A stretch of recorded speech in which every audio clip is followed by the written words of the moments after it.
이사야서의 말씀입니다. 만군의 주님께서는 이 산 위에서 모든 민족들을 위하여 살찐 음식과 잘 익은 술로 잔치를, 살찌고 기름진 음식과 잘 익고 잘 거른 술로 잔치를 베푸시리라. 그분께서는 이 산 위에서 모든 결례들에게 씌워진 너울과 모든 민족들에게 덮인 덮개를 없애시리라. 그분께서는 죽음을 영원히 없애버리시리라. 주 하느님께서는 모든 사람의 얼굴에서 눈물을 닦아내시고 당신 백성의 수치를 온 세상에서 치워주시리라. 정녕 주님께서 말씀하셨다. 그날에 이렇게들 말하리라. 보라, 이분은 우리의 하느님이시다. 우리는 이분께 희망을 걸었고 이분께서는 우리를 구원해 주셨다. 이분이야말로 우리가 희망을 걸었던 주님이시다. 이분의 구원으로 우리 기뻐하고 즐거워하자. 주님의 손이 이 산 위에 머무르신다. 주님의 말씀입니다. 사도 바오로의 필리피서 말씀입니다. 형제 여러분, 나는 비천하게 살 줄도 알고 풍족하게 살 줄도 압니다.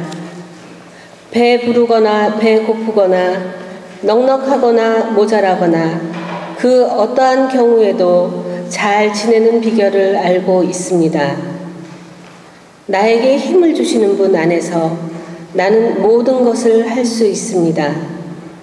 그러나 내가 겪는 환난에 여러분이 동참한 것은 잘한 일입니다. 나의 하느님께서는 그리스도 예수님 안에서 영광스럽게 베푸시는 당신의 그 풍요로움으로 여러분에게 필요한 모든 것을 채워주실 것입니다. 우리의 하느님 아버지께 영원 무궁토록 영광이 있기를 빕니다. 아멘. 주님의 말씀입니다. 주님께서 여러분과 함께 마테오가 전한 거룩한 복음입니다.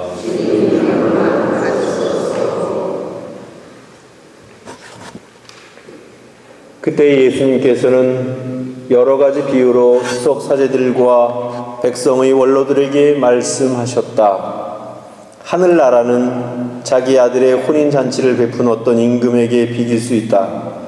그는 종들을 보내어 혼인잔치에 초대받은 이들을 불러오게 하였다. 그러나 그들은 오려고 하지 않았다. 그래서 다시 다른 종들을 보내며 이렇게 일렀다. 초대받은 이들에게 내가 잔치상을 이미 차렸소. 황소와 살진 짐승을 잡고 모든 준비를 마쳤으니 어서 혼인잔치에 오시오 하고 말하여라. 그러나 그들은 아랑곳하지 않고 어떤 자는 밭으로 가고 어떤 자는 장사하러 갔다. 그리고 나머지 사람들은 종들을 붙잡아 때리고 죽였다.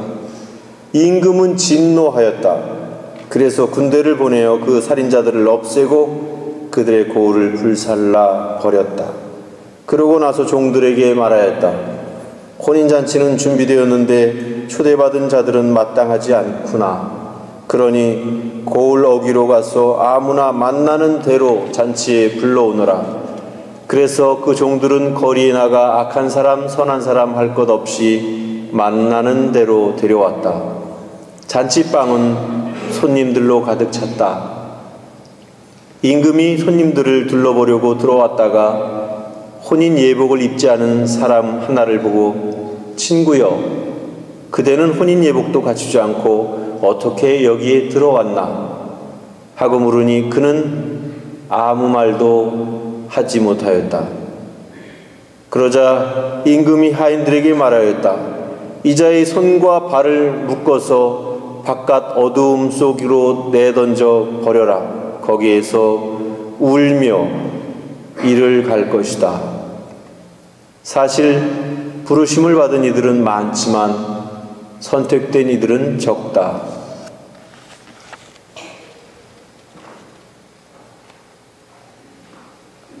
주님의 말씀입니다.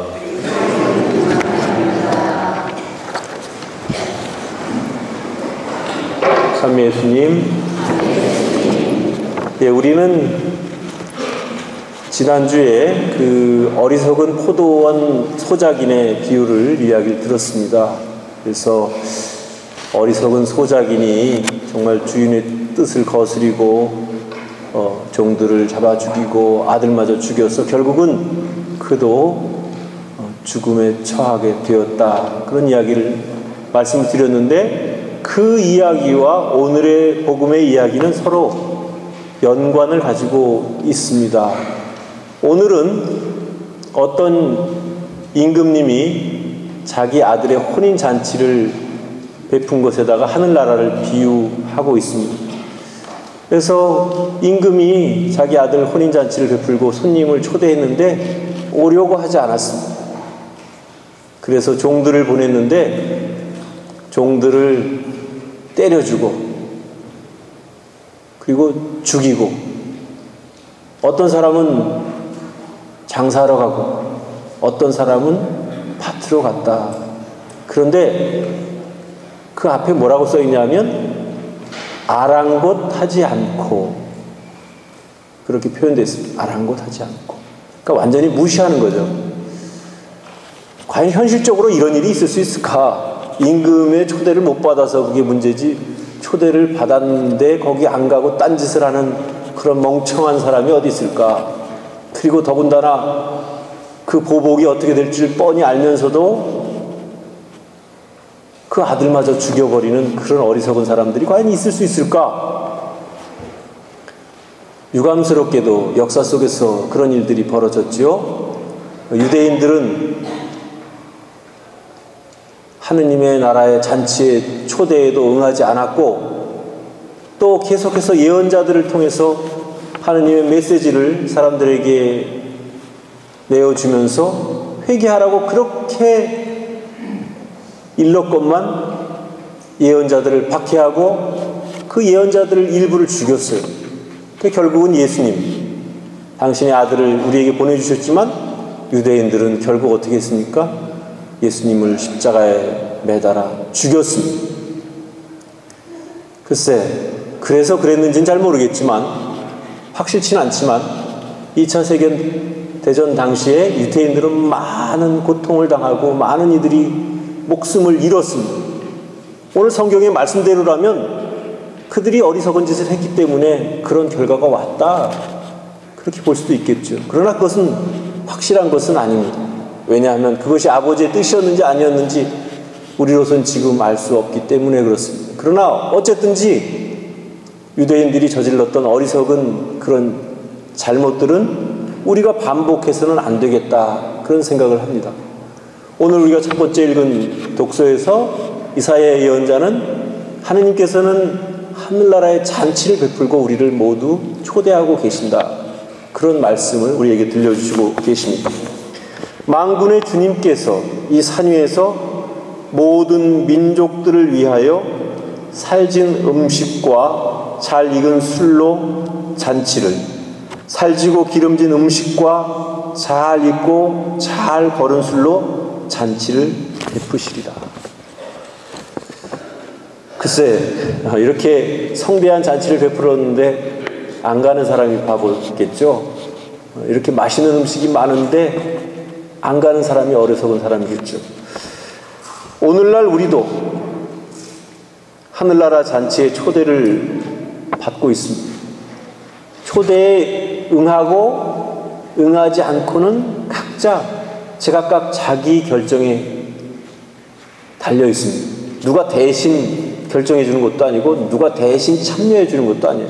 내가 결정하고 내가 참석을 해야 됩니다. 그리고 그 결과에 대해서도 우리가 책임을 져야 할 것입니다. 과연 여러분들은 하느님의 이 초대에 어떻게 응하고 있는지 한번 스스로 생각해 볼 필요가 있습니다. 늘 바쁘고 늘 신경 쓸 일이 많아서 주님의 초대에 응할 생각이 없는 것인지, 그리고 마치 오늘 복음에 나오는 사람들처럼 주님의 초대해도 아랑곳하지 않고 그저 세상 사는 일에만 몰두해가지고 하느님 나라의 그 일을, 그 초대를 잊고 지내는 것은 아닌지 우리가 스스로 반성해 볼 필요가 있습니다. 그리고 여기서 또 한 가지 매우 중요한 사실은 예복을 꼭 입어야 한다는 것입니다. 그런데 그 예복은 돈으로 살 수 있는 것이 아닙니다. 백화점에 가도 팔지 않습니다. 이 예복은 우리가 매일매일 기도하고, 우리가 매일매일 선행을 베풀고, 우리가 매일매일 성실하게 살아간 그 삶으로 얻어지는 선물입니다. 그것은 하느님이 주시는 예복이지 내가 스스로 사서 그것을 갖추어 입을 수 없는 것입니다. 그래서 그 예복이 더 소중하고 중요한 것입니다. 이 예복은 우리가 평상시부터 늘 입고 있어야 돼요. 왜? 언제 하느님께서, 주인님께서, 임금님께서 우리를 부르실지 모르기 때문에 우리는 늘 예복을 갖춰 입고 있어요.